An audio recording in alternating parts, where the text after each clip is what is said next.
Tunashukuru tena Mungu kwa magharibi ya leo. Thank God for this evening. Kwa sababu Mungu ametupatia pumzi ya uzima. Because God gave us the breath of life. Ndio maana tunaendelea tena kusimama mbele yake. That's why we are here before him. Na ninashukuru kwa wasikilizaji mwema. I thank all our good listeners. Wote ambao wanaotusikiliza ninasema salamu kwenu na Mungu azidi kuwabariki. All of you that are listening, I send greetings to you and God bless you all.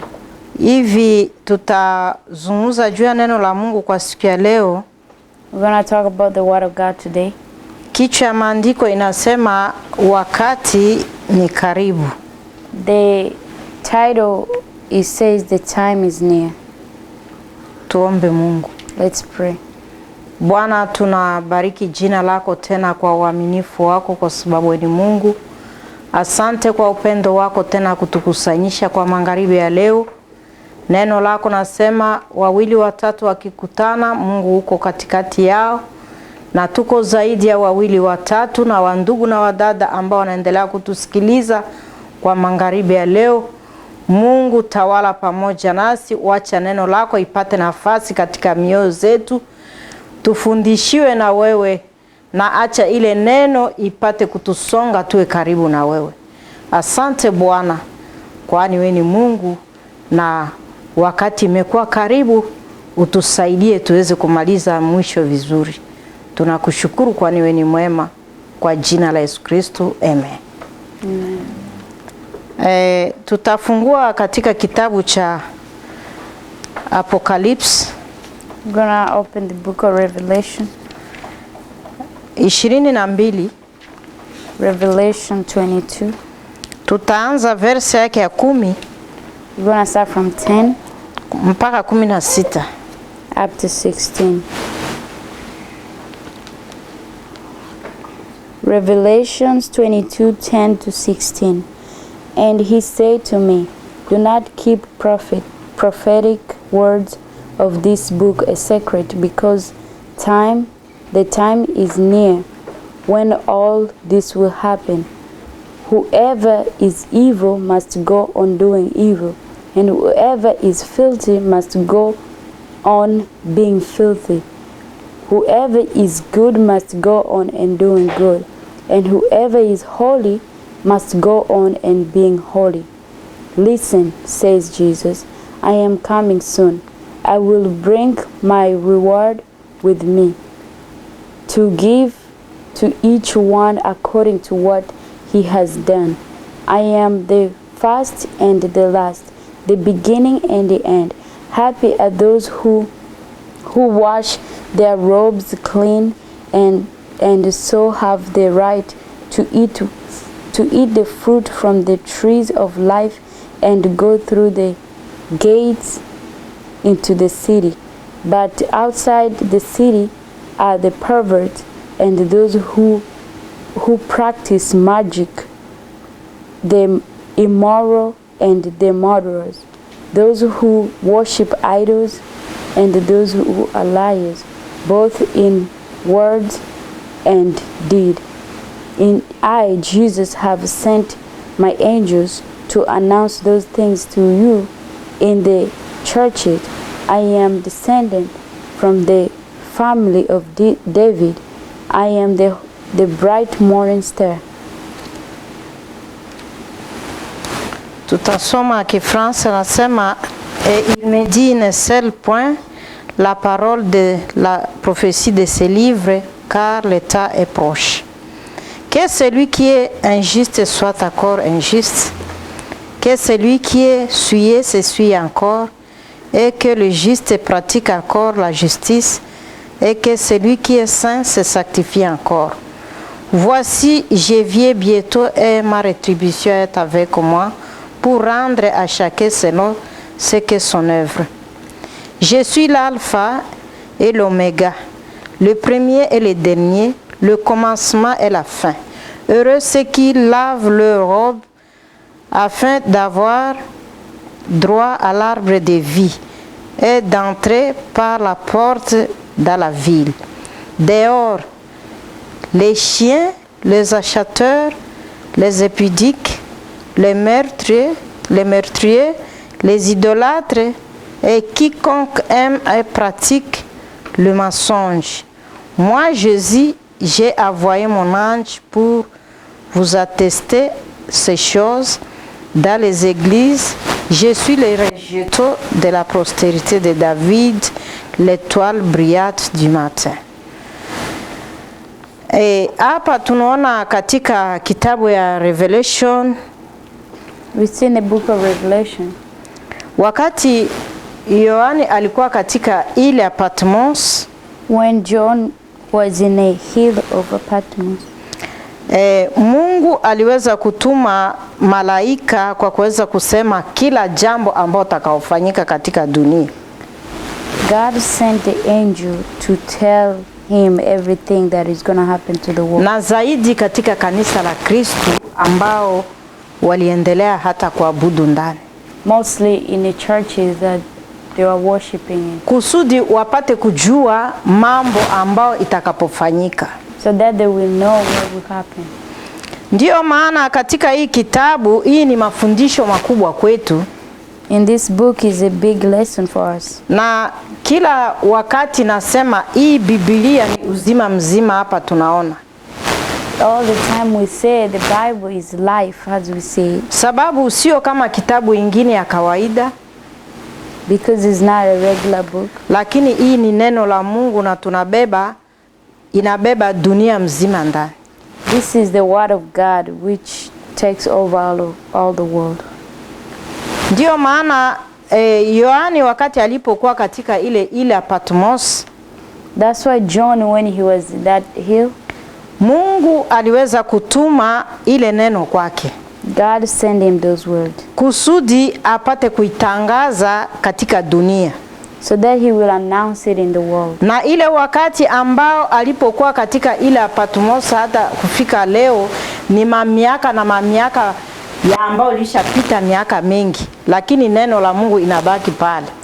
And even though he wrote those words, these words were given to him for so many years, the word of God still stands still. Na ile neno la Mungu itaendelea kufundisha tena wa generation ambao watakaokuja nyuma. And this word of God will teach the next generation to come. Sababu Biblia haizeeke. Because the Bible will never get old. Biblia inasimama mbele yetu imara. The Bible stands firm. Na ile Biblia, neno ambalo nakuwa ndani ya Biblia, and the word that is in the Bible, inaendelea hata kutufundisha kusudi tupate kujua Mungu zaidi na zaidi. Continues to teach us to know God more and more. Ndiyo maana alisema usidharau maneno ya unabii ya kitabu hii. That's why he said, do not see this prophet words. Kwa sababu wakati ni karibu. Because the time is near. Na wakati anaposema wakati ni karibu, when he said the time is near, watu wengi wanajiulizaka na saa Biblia nasemaka tu kila wakati na saa wakati ni karibu. Most of people just ignore it and be like, yeah, that's what Bible always said the time. Lakini mwanadamu hajue kama kila wakati maisha mtu kumachache na mtu anapita.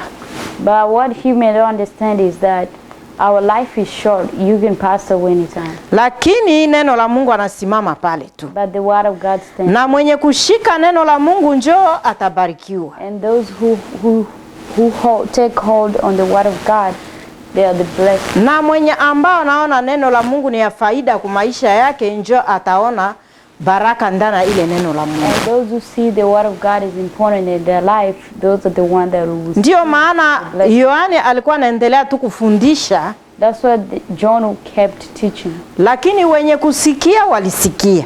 Those who listen, those who had ears, they had it. Hata kufika leo kuna wenye wanasikia na kuna wenye wanazarau. Until today, some people listen, but some people ignore it. Lakini kitu nitaambia dada na ndugu, hii neno ni neno la Mungu na ni Mungu mzima ndani ile neno. But what I will tell you, brothers and sisters, this word is the word of God from God himself. Kama leo tunapoteza ile neno wakati tungali kudunia, if right now we lost those words when we still in the world, kule mbele hatuwezi kupata ile neno tena. we're not going to get those words where we go. Mungu anatuachia ile neno wakati tungali hai. God left these words for us while we're still alive. Hivi tuchague. So that we will choose. Uchaguzi ni yako wewe mwenyewe. To choose is your decision. Kama unachagua mazuri katika maisha yako utapata ndana ile neno la Mungu. If you choose good in your life, you will benefit. Kama unakataa ile neno la Mungu ni wewe tu kwa uchaguzi yako. If you refuse the word of God, that's also on you. Na hii Biblia hapa ni mwisho ya Biblia. And this is the end of the Bible. Kila kitu tangu mwanzo ya kitabu, Everything from the beginning of the Bible, tangu Genesis, from Genesis, yote ni neno la Mungu hadi kufika mpaka kwa Apocalypse. all of them is the word of God up to Revelation. Lakini kama hapa neno la Mungu lienda kuacha uhuru, If right here at the end, the word of God give you freedom, kusudi kila mtu achague. because you have to choose for yourself. Ndio Biblia nasema hapa, nasema verse yake ya 11 nasema, That's what the verse 11 says. anasema mwenye anakuwa injuste azidi tu kukuwa injuste. It says that those who are justice, let them continue to be just. Na mwenye kukuwa mchafu azidi kukuwa na uchafu. And those who are filthy continue to be filthy. Kama unataka unaweza kujichafua, sasa roho yako nataka tu. If you want, you can make yourself filthier. Sababu hapa ni mwisho ya maandiko matakatifu. Because this is the end of the holy scripture. Na inaendelea tena kuongea, And they also continue. mwenye anazidi kuweka ukweli ndani yake azidi kuweka ukweli. And those who are truthful and holy, let them continue. Mwenye kujitakasa azidi tena kujitakasa. Those who are purifying themselves, let them continue doing that. Mkristo ya kweli kila siku ni mwenye kujitakasa. A real Christian, every day they Kwa sababu tunatembea ndani ya dunia ya dhambi. Because we are moving in a world of sin. Hivi wakati unatambua ya kuwa Mungu alijitoa kwa ajili yako, ni lazima kujitakasa na kuomba usamaha. If you recognize that God sacrificed his own son because of us, it's important for us to live our life by purifying ourselves. Neema ya Mungu yamekuja kwetu kwa wingi The sana. grace of God came to us in full. Upendo ya Mungu yale ni mengi sana. The love of God is in full.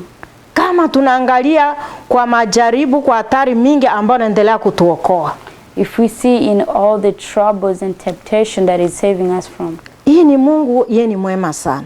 that just proves God is real. Ndio maana sisi watoto wake tuendelee kujitakasa. That's why we, his children, Kwa sababu hatujue wakati ni karibu sana. because the time is near. Wakati tunaendelea kujitakasa tutapendeza Mungu. When we purify ourselves all the time, Wakati tunaendelea kuomba usamaha mbele yake tutamfurahisha. every time we ask him to forgive us, he gets happy. Kwa wakati ambao tunakuwa nao ni maisha ya Mkristo ni kujitakasa. The time that we have as a Christian, we have to always be purifying. Kwa sababu hatujue wakati. Because we don't know the time. Biblia nasema kwamba ndani ya neno lake tu hapa nasema mwenye kujitakasa azidi kujitakasa. Those who are holy, let them continue to be. Anasema nitakuja upesi na mshahara yangu kwa kuweza kulipa kila mtu kwa kufuatana na kazi yake. He said, I am coming soon to bring my rewards with me to give each one according to their deeds. Hivi ndugu yangu na dada yangu, maisha yetu tujitupe mbele ya Yesu Kristo mchana na usiku. That's why, brothers and sisters, we have to always be before Christ day and night. Mchana na usiku anatutafuta, anatupenda, anatuombea. Every day and night he is looking for us, taking care of us and praying for us. Na sisi tuoneshe upendo yale, tumrudishie upendo makubwa kwa njia ya kumfurahisha ndani utakaso. Let us also show him the same love. Hivi wakati atakapokuja na mshahara yake, so that when he came with his reward, atulipe kwa kufuatana na utakaso na maisha ambayo tunaendelea kuishi ndani. so that he will pay us according to our life that we're living here. Tena yeye mwenyewe anasema yeye ndio mwanzo na mwisho. And he also said he is beginning and the end. Kweli yeye ndio mwanzo na mwisho. Truly he is the beginning. Kwa sababu yeye ndio mwenye alituumba. Because he is the one who made us. Na yeye ndio mwisho juu ya maisha yetu. And he is the last in our life. Kama tunaona upendo yapata pale, yafaa tumrudilie Mungu siku zote. If we see that kind of love, we have to come back to God. Anasema heri kwa yule ambao anaovua mavazi yake. He says good for those who take off their clothes. Hivi apate kusimama kwa mti ya uzima. So that they will stand by the tree of life. Na kuweza kuingia kwa mlango ya ile inchi. So that they will enter in the gate of that city. Ile inchi kwa kuweza kuingia ni wenye kujitakasa tu. In order to enter in that city, you have to wash. Kuvua mavazi hii pia ni kujitakasa tu. To wash those robes means we are purified. Ni kutakasa roho zako, roho zangu, tujitakase tu. It's for us to purify our hearts. Na ile robe ambao nasema ikuwe nyeupe ni roho zetu. And the robe that they saying supposed to be white is our heart. Ni maisha yetu sisi wenyewe kwa kuweza kujitakasa. It's our own life that we have to fix. Kusudi tuweze kuingia na kuipata ile mti ya uzima. So that we enter and get that tree of life. Na kwa kuweza kuingia katika mlango ya inchi ile. And to enter in that. Inchi ile ni inchi nzuri sana. Because that city is a very beautiful ile inchi ni watakatifu njoo wataingia. That city is only for righteous. Ile inchi ni inchi ambayo waweza kutayarisha. That city is the city that was miaka na miaka tangu Yesu alipanda mbinguni. All these years since Jesus left and went to heaven. Anaendelea tu kujenga manyumba na manyumba. He kept building house after house. Kwa sababu yeye peke anasema ndani ya neno lake anasema anaenda kutayarisha makao. Because he in his word he said he went to prepare a place. Kwa wale ambao wanaamini Yesu Kristo. To those who believe in Jesus. Kwa wale ambao wanaamini Mungu katika maisha yao. To those who believe God in their life. Hivi manyumba zote ambao anaendelea kujenga ni kwa watakatifu. So that all the house that he built is for na ni kwa wale ambao wanaendelea kumtafuta Mungu katika utakaso. And it's for those who are looking for him. Mungu anahitaji siku ya maisha yetu yote tukue wenye kujitakasa. God wants us to be washed and clean all. Kwa sababu mbali na Mungu Biblia inasema ni watu wabaya tu. He said because the word of God said apart from God is only bad people. Ni waimbwa njoo watakuwa pale ni imbwa njoo watakuwa pale na wenye usherati. Is only dogs gonna be out of that. Na wenye and prostitutes. Na wenye kuua.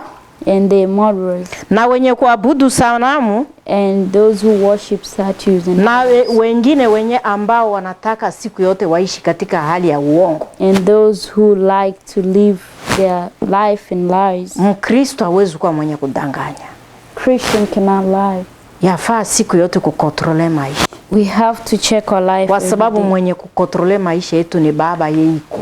Because the person who's controlling our life is the Father. Siku yote anaangalia ulimi yetu. Every day he's watching. Anaangalia miguu ambayo tunaendelea kutupa. He's watching our feet. Anaangalia matendo yetu. He's watching our. Anaangalia masemo yetu. He's watching our. Kama ni ya kubariki Mungu au kama ni ya kulaani.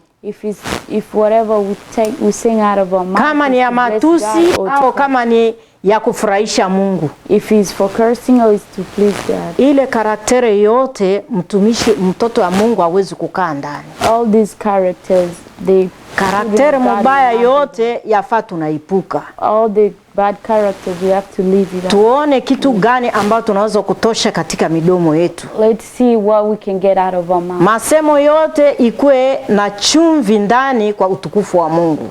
Let every word we speak be salty with the word of God. Wakati tunaposema kwa mtu apate kufarijika katika roho zake. So that whenever we say something to someone he. Hapana kusema kwa mtu unakwaza mtu na anaenda na kasirani yote ndani ya roho zake. Not to say something that will upset someone and lead them to be upset. Ndiyo maana Biblia nakataza matendo ya uongo na mambo yote mabaya yale.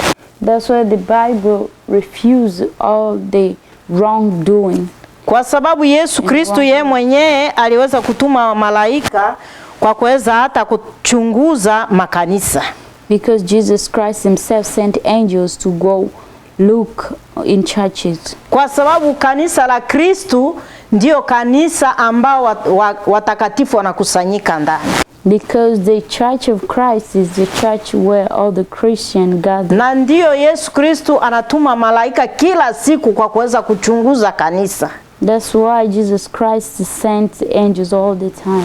Yeye anasema yeye ndio rejeto ya Davidi.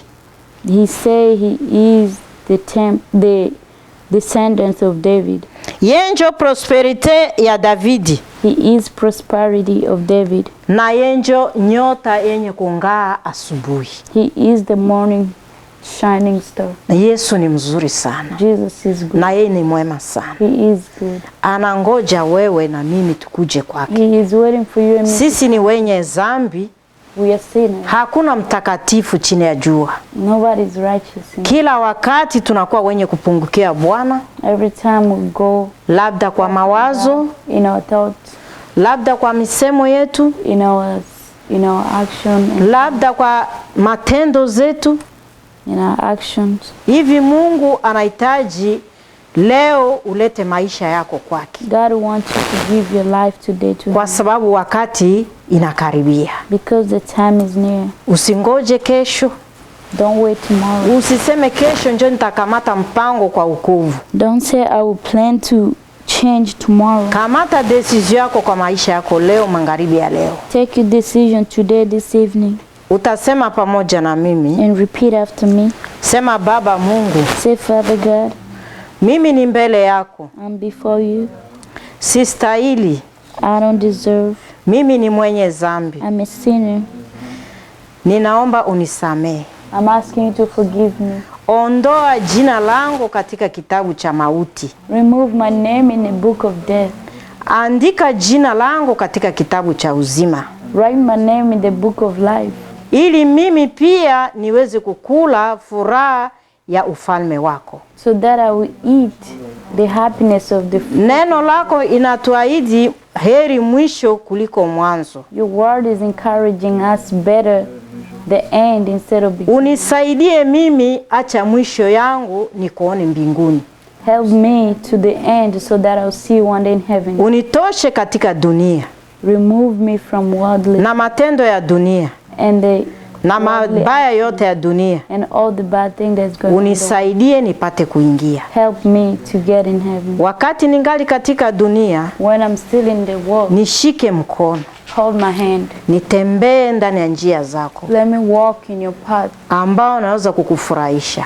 In a path that will make you happy. Na kushukuru Baba. I thank you, Father. Hautaniacha. You will not leave me. Kwa jina la Yesu Kristo. In Jesus Christ's name. Amen. Amen. Ile ilikuwa neno la Mungu ambao Mungu aliweza kutayarisha kwa magharibi ya leo. This was the word of God that he prepared for us this evening. Wacha Mungu apate kubariki. God bless.